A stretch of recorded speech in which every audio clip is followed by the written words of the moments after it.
du Fils et du Saint-Esprit. Amen.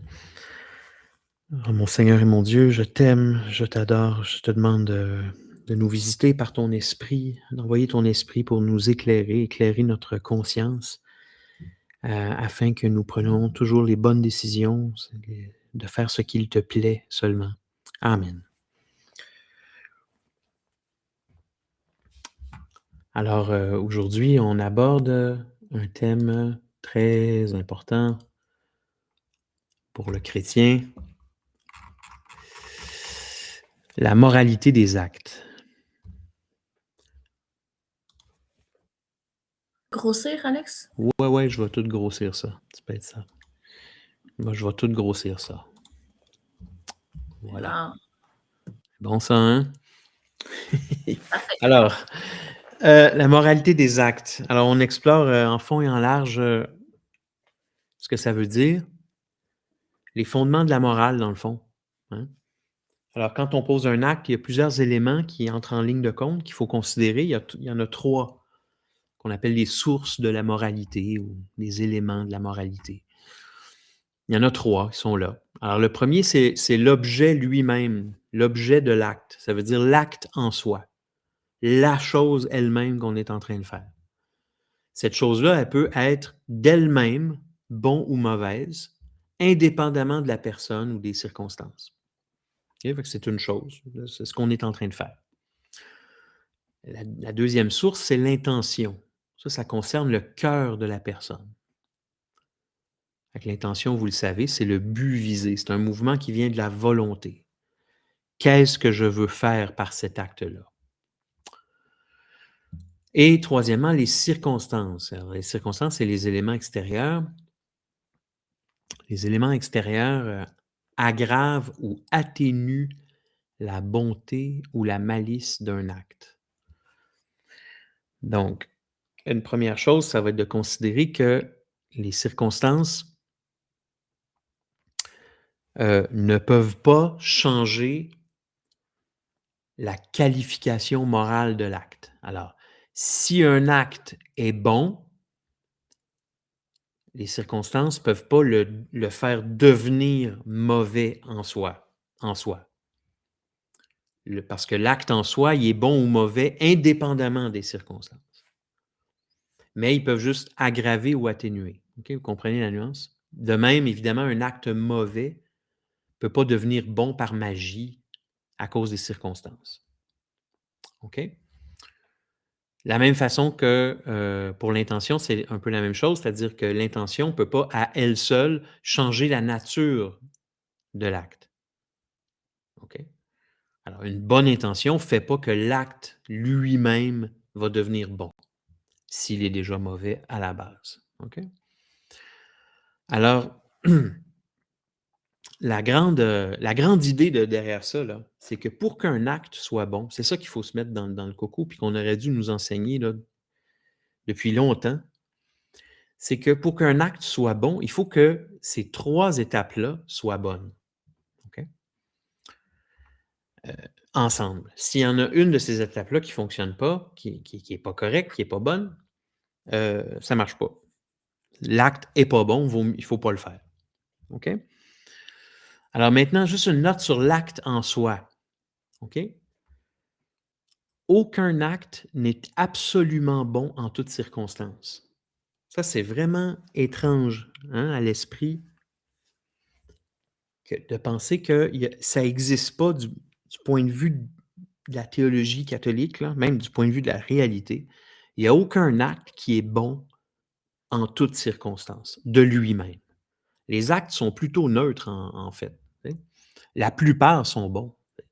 C'est juste que la majorité des actes qu'on pose au quotidien, c'est pas des actes particulièrement vertueux, mais ils sont bons quand même. Comme, si j'allume mon ordinateur pour faire le PDF que vous voyez, c'est un acte qui est bon, mais bon, c'est ça, c'est pas glorieux, c'est pas même vertueux en soi, mais ça ne veut pas dire qu'allumer son ordinateur, c'est un acte qui est toujours bon. Hein? Ça peut être un acte qui est mauvais aussi dans d'autres circonstances. OK? Mais certains actes sont toujours mauvais en toutes circonstances. Donc, il existe des actes qui sont toujours, toujours mauvais, peu importe les circonstances ou l'intention. OK? Fait qu'il y a pas d'actes qui sont toujours bons, il y a certains actes, il y en a pas beaucoup, qui sont toujours mauvais. OK? Puis ceux-là, ben, on va les passer vite, vite en revue. C'est ceux du décalogue, dans le fond, hein. C'est-à-dire, le meurtre, toujours mauvais le meurtre. Alors on va dire: «Oui, oui, mais il y a la légitime défense». Oui, il y a la légitime défense. La légitime défense, c'est les circonstances. Ça atténue la gravité du meurtre, mais ça reste un meurtre, puis c'est mal. Tuer quelqu'un, c'est mal, même pour sa défense, c'est mal. Maintenant, peut-être qu'à cause des circonstances, un juge ou le bon Dieu va juger que, heu, il y aura pas de peine ou que la peine va être extrêmement atténuée. Mais le fait de tuer, c'est mal toujours. Voler, c'est mal, tout le temps. Médire, dire du mal de son prochain, c'est toujours mal. Puis évidemment, tous les actes, les péchés de la chair qui, tombent sous le coup de l'adultère, on les connaît. Heu, ils sont tous les péchés de la chair, c'est mal, en toutes Juste circonstances. Oui? juste pour être sûre, là, quand tu parles de décalogue, Alex, c'est les 10 commandements? Oui, oui, oui, c'est ça. En gros, là, les grands interdits là, des dans les commandements, là, c'est des actes qui sont toujours mauvais, OK? Mais là, je dis pas que les actes sont nécessairement très graves. Les péchés de la chair, par exemple, sont pas aussi graves que la médisance ou que le meurtre, là. Mais je dis seulement qu'en eux-mêmes, ils sont toujours bons. Ils sont toujours mauvais. Voilà. Alors, je vais donner quelques exemples pour illustrer comment ça marche là-dedans, la relation entre les sources là, de la moralité. Par exemple, torturer un prisonnier dans l'intention de sauver son peuple en guerre. Circonstance, c'est que ce prisonnier est un haut dirigeant responsable de nombreux crimes. OK? Ben, torturer un prisonnier, c'est toujours mal. Alors, quand même que vous auriez un genre d'Adolf Hitler entre vos mains, là, quelqu'un de vraiment sadique, là, qui a égorgé toute votre famille, là, ça se peut que vous ayez beaucoup de colère, beaucoup de désir de vengeance. Vous l'avez entre vos mains, puis vous le torturez. C'est peut-être sans doute une circonstance atténuante, mais ça reste que c'est toujours mal. Torturer un prisonnier, en soi, c'est mal. Donc, heu, tenir le bras de quelqu'un, bon, c'est quelque chose de bien. Pour le faire traverser la rue en sécurité, c'est très bien, mais c'est pendant un feu rouge. Alors la circonstance ne renverse pas la qualification morale. Tenir le bras de quelqu'un, ça reste un acte bon, normal, là. Mais ça fait que l'acte au complet est mal, puis il faut pas le faire. OK? Ou en tout cas, il va être, à cause qu'il est imprudent, c'est ça. Donner de l'argent à un organisme de charité, OK? Pendant un téléthon médiatisé, mais l'intention, c'est par exemple que je passe pour quelqu'un de charitable. On voit ça, là. Un big boss de chaîne de restaurants, là, il s'en va à téléthon Enfant Soleil avec son gros chèque de 40 000 là, puis, il a serré des poignées de main. Il fait ça pour sa gloire personnelle. C'est mal. C'est juste à cause de ça, c'est mal. Ça fait que l'acte est mauvais. En plus, c'est enseigné par Jésus. Si tu donnes, hein, c'est comme vous le savez mieux que moi peut-être là, heu, Il faut que si tu donnes la main droite, il faut même que ouais, ta main gauche ne sache pas, ouais, c'est ça, exactement. Merci, merci Stéphanie. Alors alors est-ce que ça veut dire que l'organisme doit refuser l'argent? Non, vraiment pas. OK? Il peut, évidemment, le bon Dieu peut faire résulter un bien d'un acte mauvais. Mais là, on parle pas de l'organisme, c'est pas de l'organisme dont on parle, c'est de la personne qui fait ça. Son intention est mauvaise. Cette personne-là, cet acte-là, faut pas qu'elle le fasse parce que son intention est pas pure et c'est préférable qu'elle le fasse pas. Mais quelqu'un qui reçoit de l'argent dans cette circonstance-là, puis qui en a besoin, il peut l'accepter, hein, il y a pas de problème. J'ai plusieurs cas comme ça que j'ai vus au fil des années. J'ai appris, avec mes yeux, que c'est tout à fait possible, tu sais. Alors, voilà. Donc voler un crayon à son meilleur ami pour colorier son cahier, Mais les circonstances, c'est que c'est un enfant de 8 ans, il a volé un seul crayon, puis c'est la première fois de sa vie. Alors l'acte est mauvais, l'acte est super mauvais. Toujours, tu sais, un vol, c'est un vol. Mais les circonstances atténuent tellement l'acte que, heu, d'ailleurs, si moi je suis comme père de famille, puis je surprends un de mes enfants à faire ça, ou un éducateur ou un professeur, ben, il faut qu'il soit très doux dans sa péni sa la dans sa correction, hein. D'ailleurs ça induit l'idée de correction, c'est-à-dire que, heu, je ne pensais pas parler de ça aujourd'hui, mais tu sais, quand on voile cette chaîne, heu, des éléments de la moralité, ben, ça nous permet de mieux comprendre comment mesurer la correction qui doit être faite.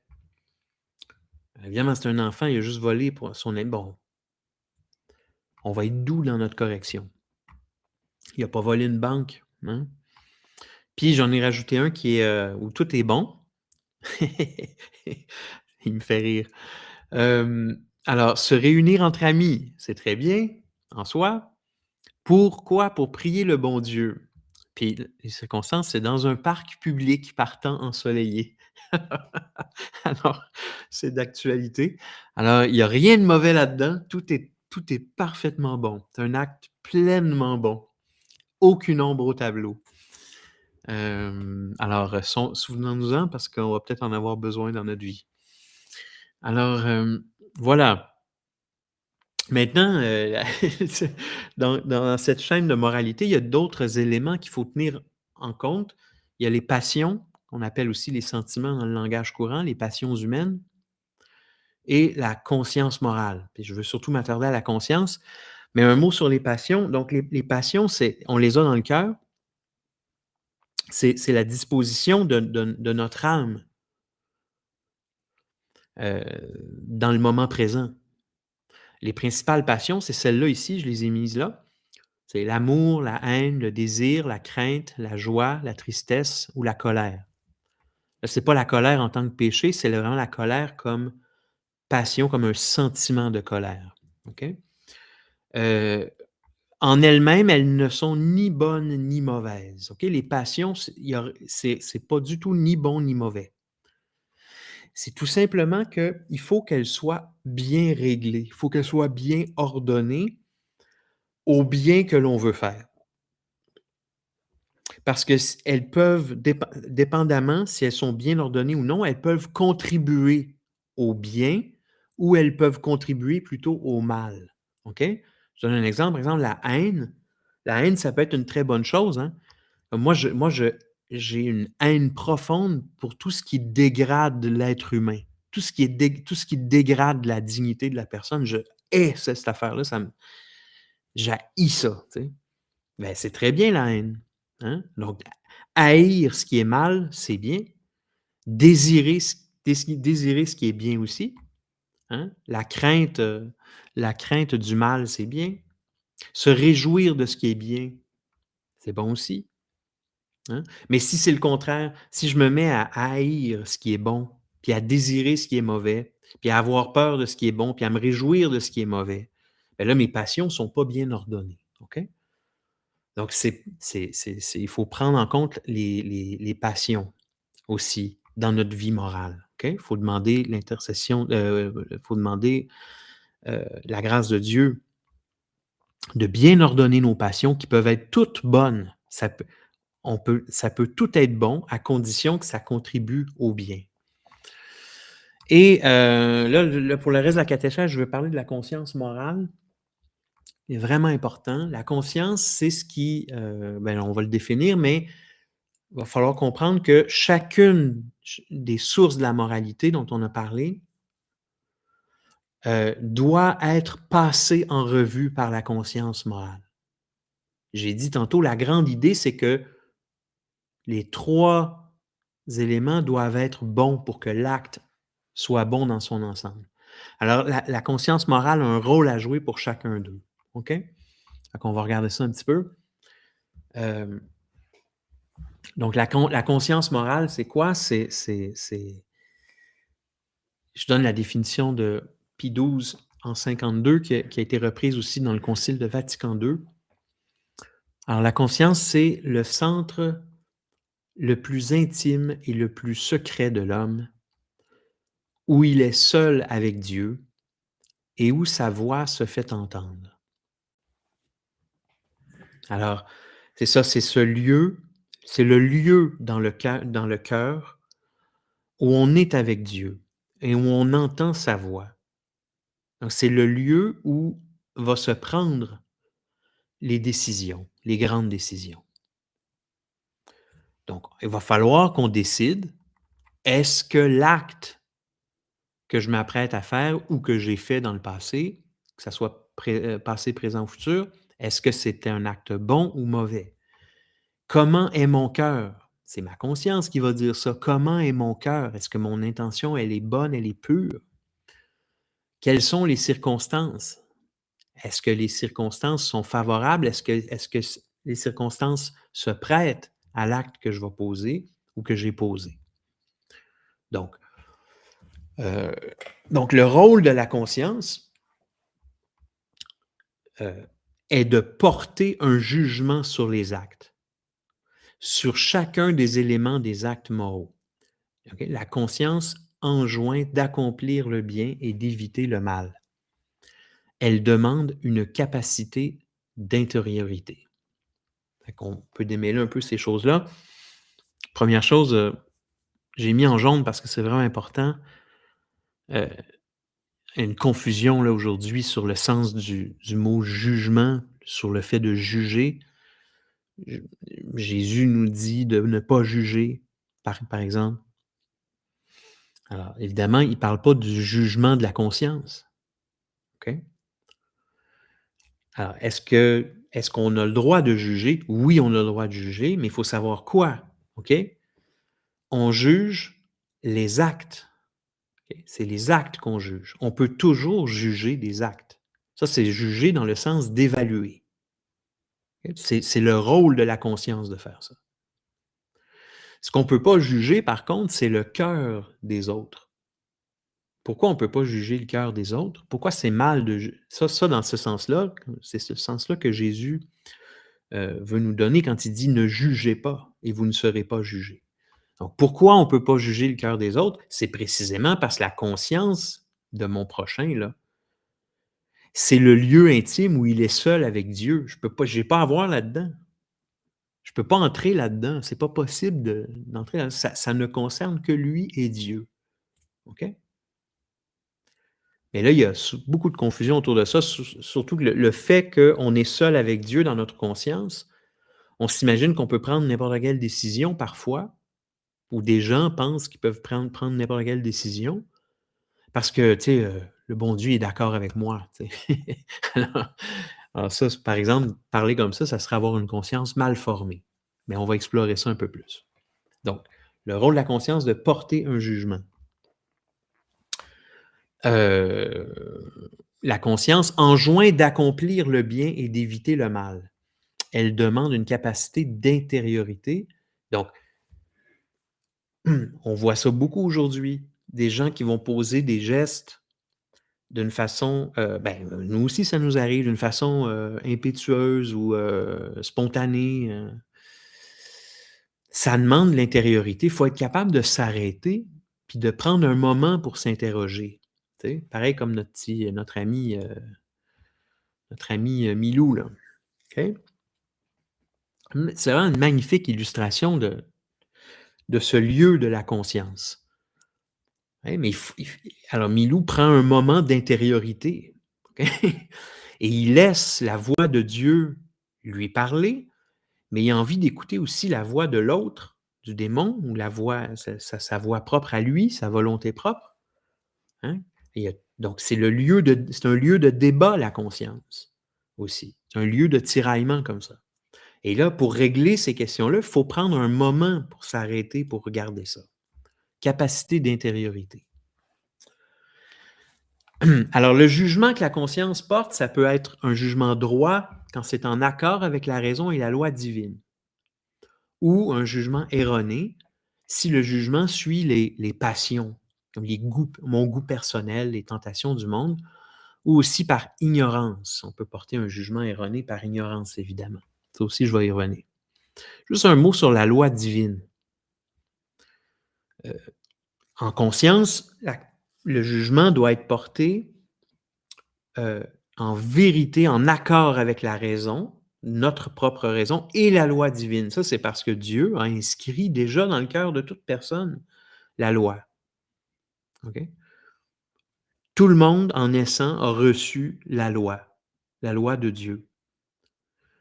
Les commandements ils sont là déjà dans notre cœur. C'est ce qui fait, par exemple, que n'importe qui sur la terre, peu importe sa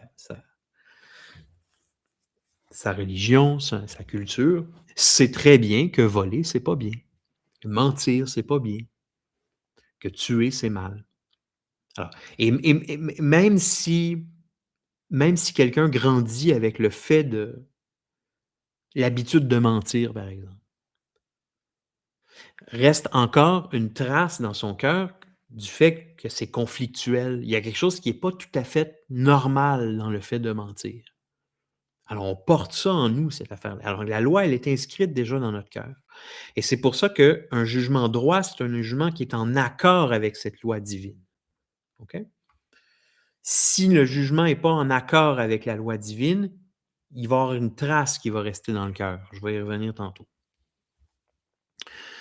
Alors, quand nous sommes tenus d'obéir au jugement certain de notre conscience, est-ce qu'on doit obéir à notre conscience, comme on entend très souvent dans le monde? Oui, oui, dit l'Église, affirme très clairement l'Église, mais il y a un mot magique, c'est certain. C'est pas de la magie, là, mais... Donc, nous sommes tenus d'obéir au jugement certain de notre conscience. Si en conscience, on n'est pas certain du jugement qu'on pose, on est mieux de ne pas le faire, peut-être par prudence. OK? Mais quand le jugement est certain, je suis certain que je vois quelqu'un se faire casser la gueule dehors, puis je suis certain qu'il faut que j'aille lui porter secours, alors je suis tenu d'obéir au jugement de ma conscience. OK? On est tenu. Donc, c'est une boussole, c'est un guide, notre conscience, parce que c'est là que Dieu se trouve dans notre cœur. Et c'est aussi pourquoi l'homme ne doit pas être contraint d'agir contre sa conscience, ni empêché d'agir selon sa conscience. OK? Donc, la liberté de conscience, c'est sacré. C'est vraiment sacré parce que c'est le lieu où tu discernes avec l'Esprit Saint ce qui est bon ou ce qui est mauvais. Puis quand tu es certain que tel acte est bon, personne n'a le pouvoir de te contraindre. OK? Ou peut t'empêcher de le faire. C'est mal, c'est considéré mal. Il faut absolument préserver la liberté de conscience. OK? Mais maintenant, comment faire pour savoir que ton jugement est vraiment certain? Bien, on le sait en formant notre conscience. Puis il faut former notre conscience pendant toute notre vie. Puis là, je donne les 3 principaux qui sont repris par l'Église aussi d'ailleurs. Donc, la formation de la conscience, ça consiste à quoi? D'abord, la connaissance de la loi. Et ça, on acquiert la connaissance de la loi, surtout en grandissant, les bases. La loi est déjà dans notre cœur, mais en l'entendant de l'extérieur par la bouche de nos parents, fais pas ça, voler, c'est pas bien, toutes ces petites choses-là, ne pas mentir. En l'entendant de la bouche de nos parents, ça vient confirmer la loi qui est déjà. Ça fait une adéquation dans notre cœur.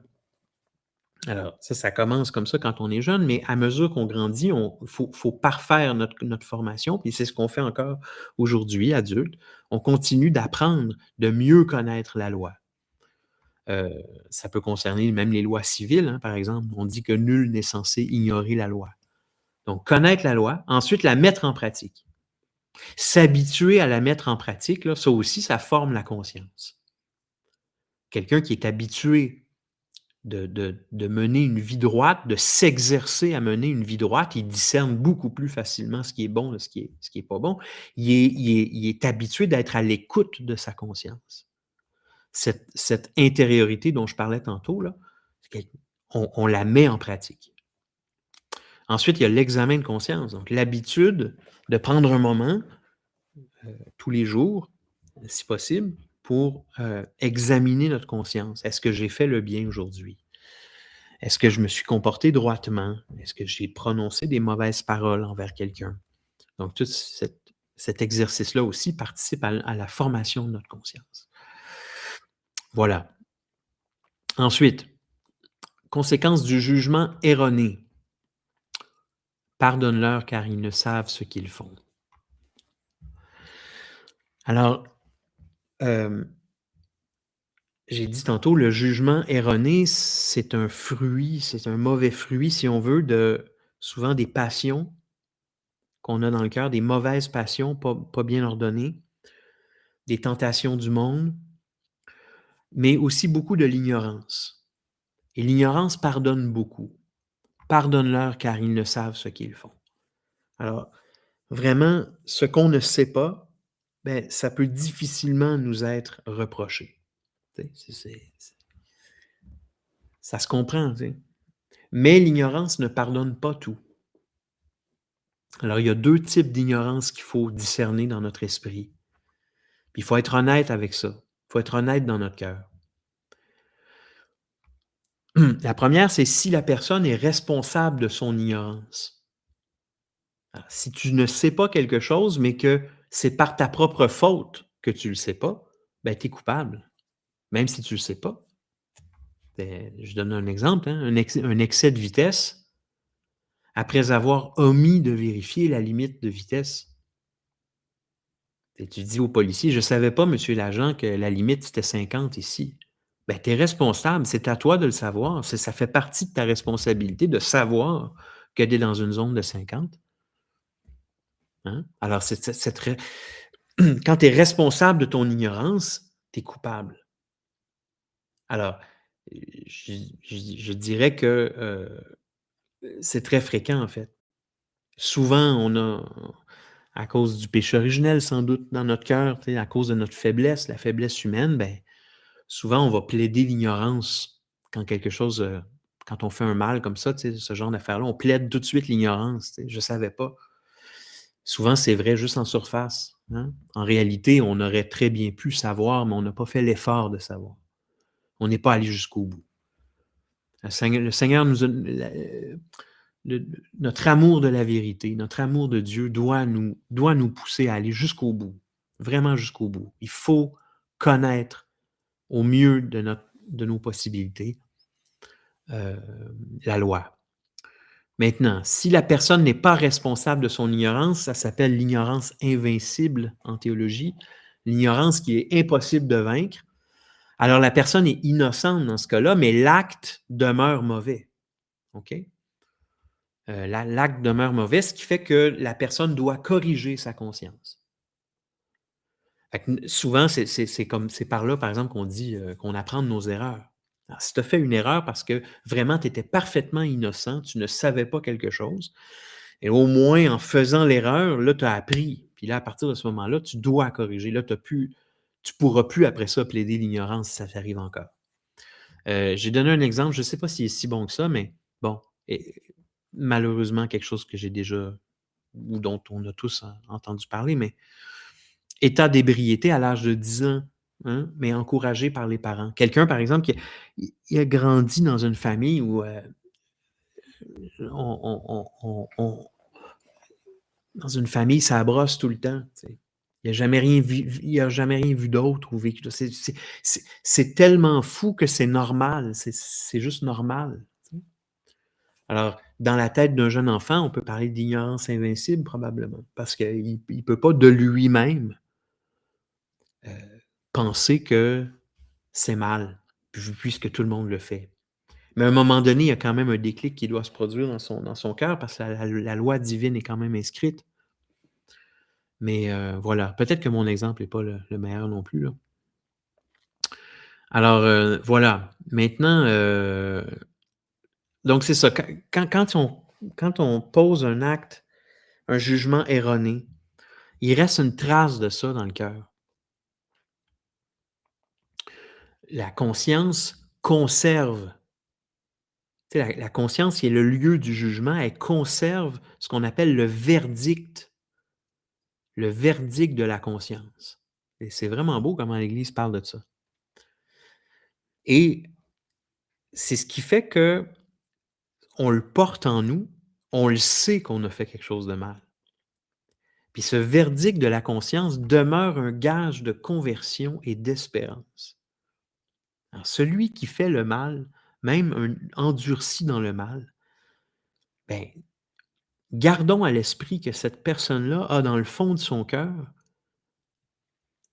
le verdict de sa conscience. Elle l'a elle-même, elle s'est déjà elle-même jugée dans le fond de son cœur.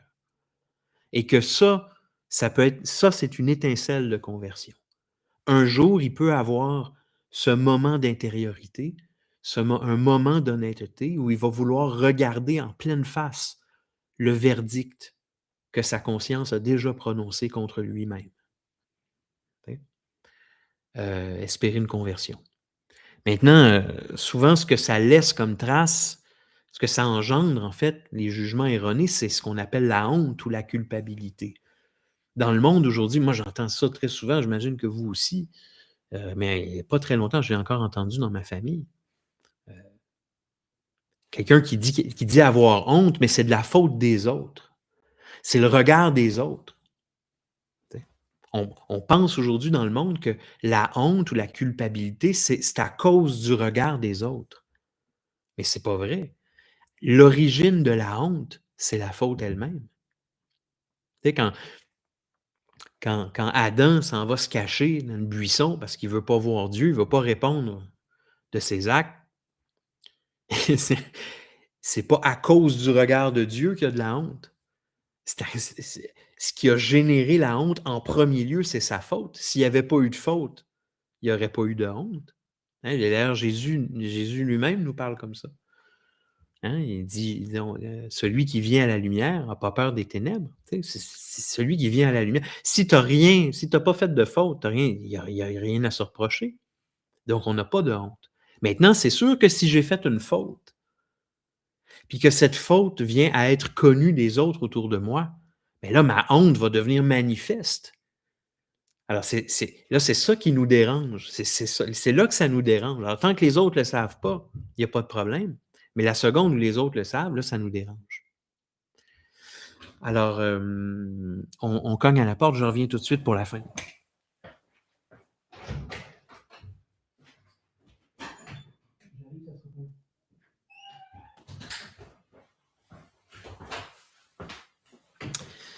Alors voilà, alors donc il faut rester pur. Et en conclusion, ben, je finis avec ça. Donc, les 3 grandes règles à observer pour bien user de notre boussole morale. C'est si on a quelque chose à retenir de tout ça de pratico-pratique dans notre vie, là, c'est ces 3 règles-là. OK? 1, il n'est jamais permis de faire le mal pour qu'il en résulte un bien. Dieu peut faire sortir un bien d'un mal qui est arrivé. OK? La résurrection, elle suit le crucifiement. Mais il n'est pas permis de faire le mal d'avance pour qu'il en résulte un bien. OK? Ça, c'est pas permis. Jamais. Ensuite, la règle d'or de Jésus, ce que vous désirez que les autres fassent pour vous, faites-le pour eux. Okay? Et ensuite, s'abstenir de tout scandale. Saint Paul nous l'enseigne dans la lettre aux Romains. Donc, encore une fois, les actes, il y a des actes, certains actes qui sont toujours mal en toutes circonstances. Il ne faut jamais les faire. Donc, le mal, ne jamais faire le mal. En partant, on ne fait jamais le mal. Le bien, on veut faire le bien, mais comment faire le bien? Vu qu'il n'y a pas des actes qui sont toujours bien 100% du temps, ça veut dire quoi faire le bien? Ça veut dire fais ce que tu désires que les autres te fassent. Fais-leur ce que tu désires qu'ils te fassent. Et abstiens-toi de tout scandale. Abstiens-toi de toute parole ou de tout geste qui pourrait faire chuter ton frère, qui pourrait semer le doute dans l'esprit de ton frère. OK? Alors, j'espère que ça vous a aidé. Merci beaucoup.